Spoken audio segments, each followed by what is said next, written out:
Hey, how's it going everyone? Nathan here from the Ebook Reader blog. For this video, I'm going to talk about how the Kindle Scribe handles various types of PDF files and how you can mark up PDFs and how things work. So I've got this PDF test collection set up with some different PDFs that I'll show. So there's a couple of different ways you can add PDFs to your Kindle.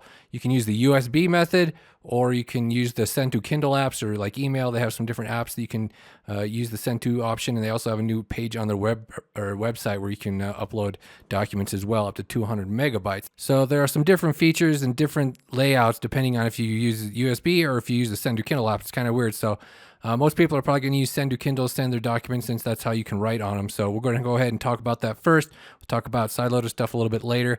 But when you use the send to Kindle options, then you get this, it delivered to your Kindle wirelessly, and then you've got the option to write on the screen with these type of PDFs. So you've got some different features up here. You got your font adjustment menu, but there really isn't anything on here other than page refresh. That's about it. So you don't really have many settings as far as the send to Kindle documents go, but you can write on the screen directly, which is of course quite nice. Right in the margins, highlights as well. So you got the different tools here. And then all this stuff is easily exportable via email. So if you send this to your email address, you'll get a PDF download, and then you'll have the full document with all these annotations and highlights onto it. So that works pretty well that way.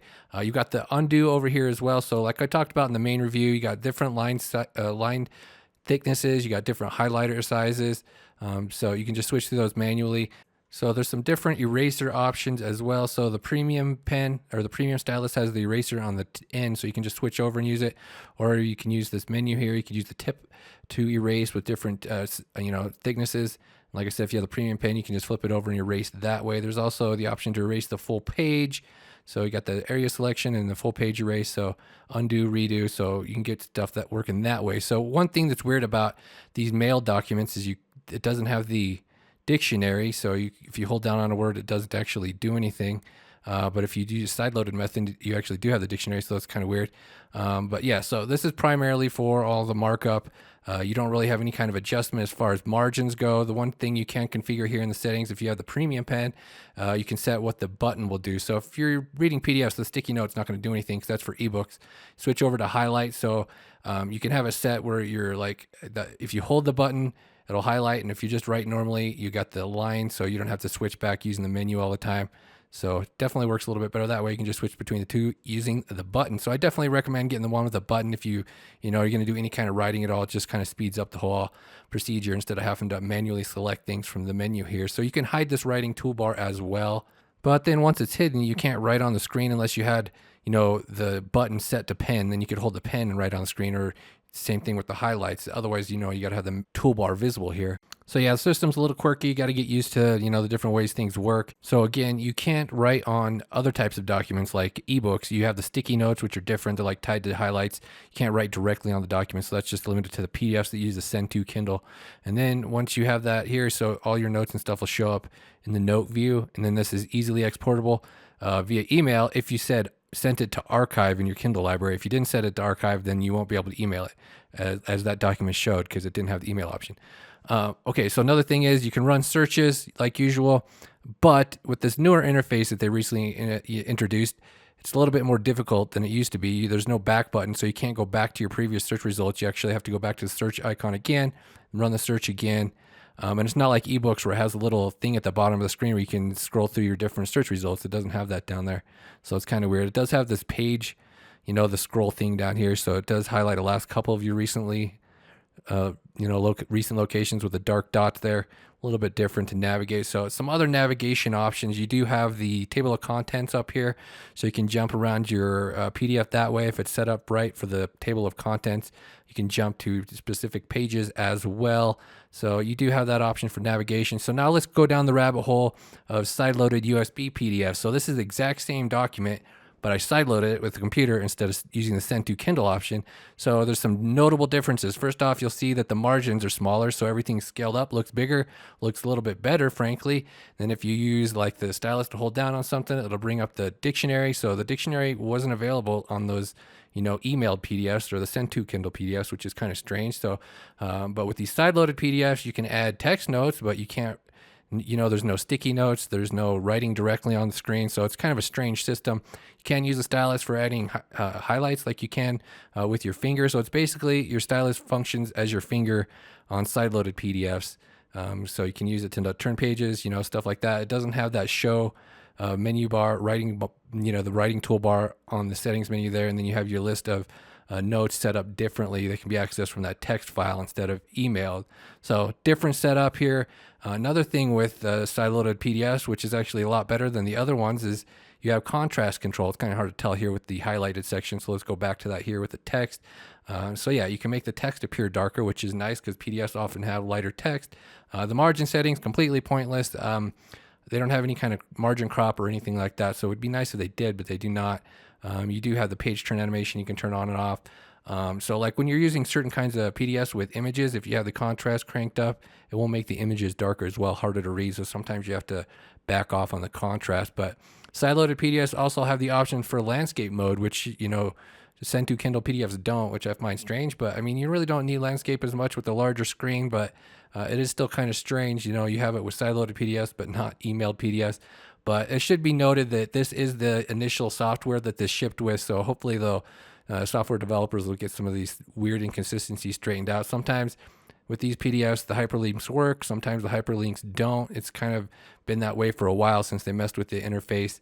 Again, you can use the stylus to select text, highlights, add text notes, but you're not going to be able to write on the screen with side-loaded PDFs. So yeah, it's kind of weird. They got different features for, depending on if you side-load the PDF using USB or if you send the same exact PDF using the Send to Kindle application, or, it's just kind of a strange setup here, but you get better contrast with side-loaded PDFs. You got landscape mode and you have the dictionary option. So I don't know, just a little bit different than with the emailed PDFs.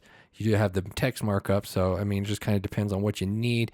Another thing you can do, of course, is usually pinch zooming to scroll around the different parts of your PDF. I don't know if you're gonna need that a whole lot with the larger screen, but you can do that. One thing that's weird with the email documents, it doesn't show the page, but with the side-loaded USB up here in the top left corner, it actually shows the page in a smaller form, shows you what part of that page you're scrolling around on, whereas the email documents just have a blank page with a little thing in the bottom corner. So another thing with the Kindle, you got the dark mode, and that actually works with PDFs as well. Everything gets inverted, white text, black background. The same thing goes for notes, so you can actually write notes this way as well. So it's just sort of another option for viewing, PDF files if you wanted to use a dark mode at night or something like that. So that does work as well for PDFs as it does for ebooks. And like I said, you can write on the screen as well, highlights and all that, and it'll just invert it so that it's white text or white markup instead of black markup. And then once you turn dark mode back off, everything goes back to normal. So it doesn't really matter. It's just it's not going to send the dark mode like if you exported your notes here. It's not going to send the dark mode. It'll just send it how it is normally. So that's how that works. But you do have that option. The Kindle Scribe also has the warm lighting so that you can customize the color of the front light for night or day reading. Kind of depends on how bright you want the front light. You can turn the front light all the way off as well. So you do have some different viewing options for day or night, and kind of customize the screen tone color to your preference. So I mean, that's just been kind of a look at how PDFs work on the Kindle Scribe. They do have that page refresh setting too. You can turn off the page animation. It'll do the full page refresh. That's how it used to be before they introduced that page animation. It's actually much smoother with the page turn animation. I don't really have much problem with ghosting that way either. So I just kind of keep that setting enabled. So one last thing to talk about is Amazon also offers the option to convert PDFs into Kindle format. So here's a look at a different PDF. This is what it looks like, using the Send to Kindle app. It's like in its native layout. It's how it's supposed to look. And then if you have the option, if you put convert like in the email, or the Send to Kindle app has the option in settings to convert PDFs, then it will convert it to Kindle format, and then it'll send it as an ebook instead of a PDF. So that starts out looking good. Like if you have text-based PDFs, it actually works great. So it looks quite good. And then you have the ebook options here. So you can't write directly on the page, but you can write sticky notes. You tie them like you can anchor them to parts of the page, like onto highlighted words or anything like that. So you can add sticky notes that way, and you can highlight as well using this method, not like the freehand method. But so yeah, it treats it as an ebook. So you have these different options that work kind of good. And like if you have text-based PDF that's really simple, no problem. But like this particular PDF has lots of equations, and then things get really weird. So if they have like, complex layout and images and, equations like this, it'll get weird because it's supposed to look like this, and then it gets all messed up on the conversion. So, it just kind of depends on your type of PDF that you're converting. Then, like I said, if you had the PDF archived on your Amazon account, then you have the option to email it to your default address, or you can add 5 other addresses, and then it'll send you a PDF that you can download that has this exact PDF with the markup on it. So that does work quite well, and that's a nice option. But I'm gonna go ahead and wrap up this video right here. Just showed you some different PDFs and how things work with the sideload method versus the send to method. So if you have any questions, feel free to leave a comment. Thank you guys for watching. Bye.